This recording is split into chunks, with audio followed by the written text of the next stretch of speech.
నిన్ను ఏమి అనకూడదు అని ఊరుకున్న కొద్దీ చాలా ఎక్కువ చేస్తున్నావు.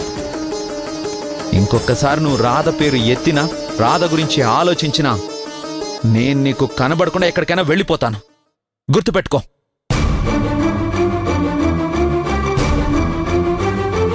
నువ్వు ఎంత ఏడ్చినా సరే రాధ మళ్ళీ మన లైఫ్లోకి రాదు. అది తెలుసుకో. రేపే నందినికి నాకు పెళ్లి జరగబోతుంది. ఈసారి నువ్వు ఏ డిస్టర్బెన్స్ క్రియేట్ చేయకూడదు. ఖుషీకే కాదు, మిగతా వాళ్ళకి చెప్తున్నాను. నా మాట లెక్క చేయకుండా మళ్ళీ ఏదైనా చేశారో నాలో ఇంకో శ్యామ్ను చూస్తారు.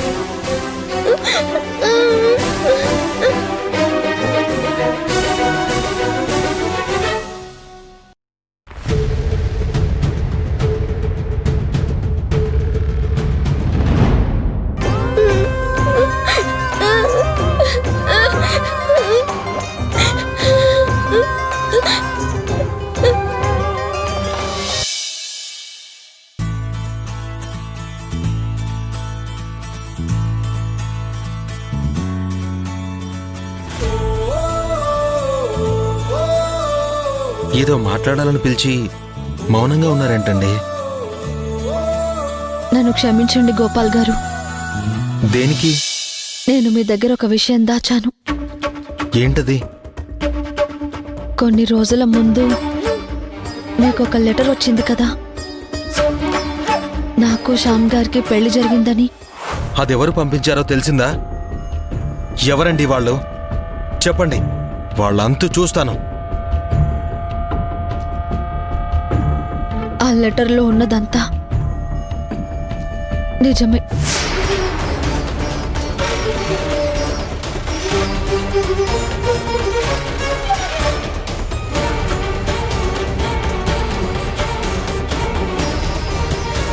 ఏంటండి, నన్ను ఆట పట్టిస్తున్నారా?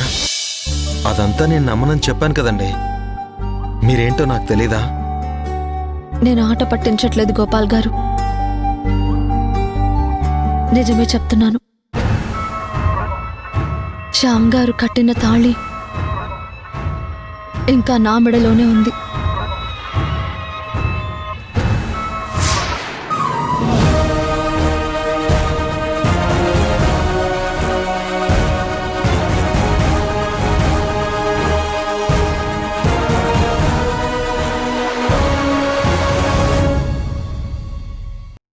మరి నాతో పెళ్లికి ఎందుకు ఒప్పుకున్నారు? మా అన్నయ్య కోసం. నన్ను పెళ్లి చేసుకోవడం మీకు ఇష్టమే కదా అని మిమ్మల్ని ఎన్నోసార్లు అడిగాను. అప్పుడేమీ చెప్పలేదు. నేను ఈ సంబంధం చెడగొట్టుకోను అని మాటిచ్చాను, అందుకే చెప్పలేకపోయాను. ఎన్ని రోజులు దాచిన వాళ్ళు ఇప్పుడెందుకు చెప్తున్నారు? మిమ్మల్ని మోసం చేయడం ఇష్టం లేక చెప్తున్నాను. తాళి మీ మెడలోనే ఉంది అంటే మీ మనసులో శ్యామ్ గారే ఉన్నారన్నమాట. అలాంటప్పుడు ఆయనతోనే కలిసి ఉండొచ్చు కదా.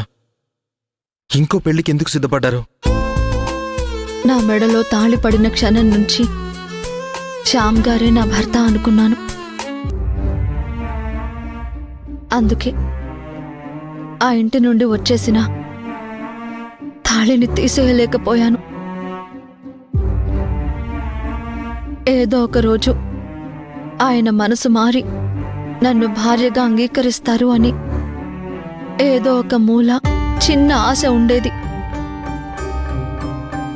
కానీ అది జరగడం అసాధ్యమని ఈ రోజుతో తేలిపోయింది.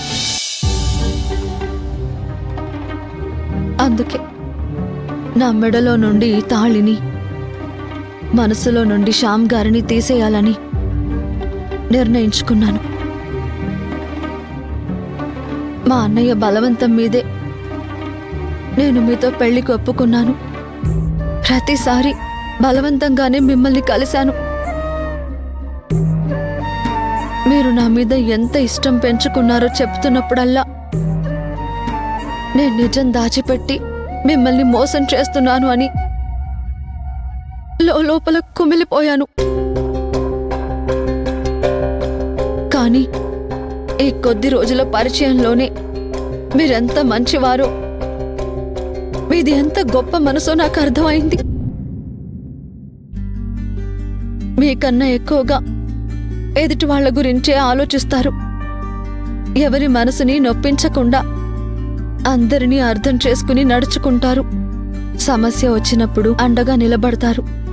నిస్వార్థంగా సాయం చేస్తారు. ఇలాంటి గొప్ప లక్షణాలున్న మీతో జీవితం పంచుకోవడం అదృష్టమే అనుకోవాలి.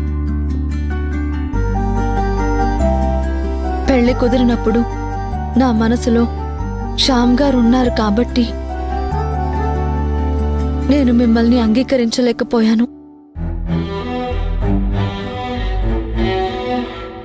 కానీ ఇప్పుడు నేను నా గతం మొత్తం తుడిచేసుకుని కొత్త జీవితాన్ని మొదలు పెట్టాలి అనుకుంటున్నాను. ఇప్పుడు మిమ్మల్ని పెళ్లి చేసుకోవడానికి నాకు ఏ అభ్యంతరమూ లేదు. నేను మనస్ఫూర్తిగా సిద్ధంగా ఉన్నాను.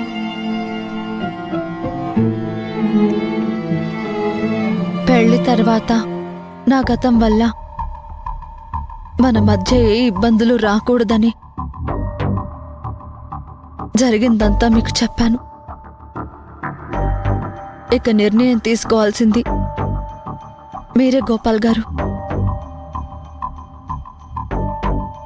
మీకు అభ్యంతరం ఉంటే పెళ్లి ఆపేయండి.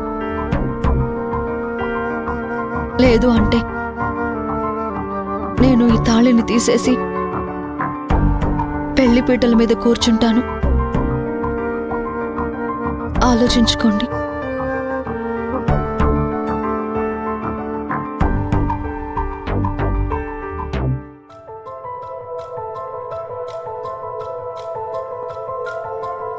రాధా గారు,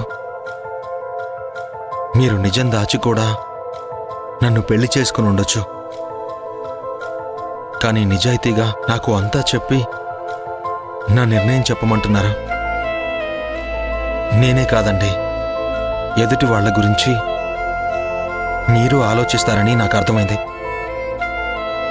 మిమ్మల్ని పెళ్లి చేసుకోవడానికి నాకు ఏ అభ్యంతరమూ లేదు.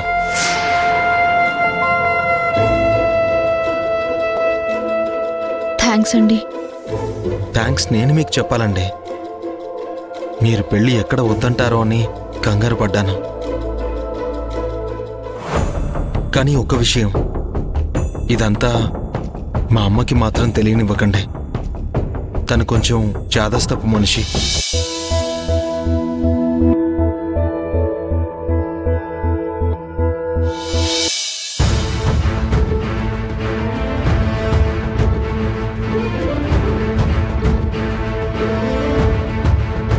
రాధ మళ్ళీ ఎక్కడికెళ్ళింది? ఏమో అత్తా, ఖుషి దగ్గరికి వెళ్ళుంటుందేమో. లేదే,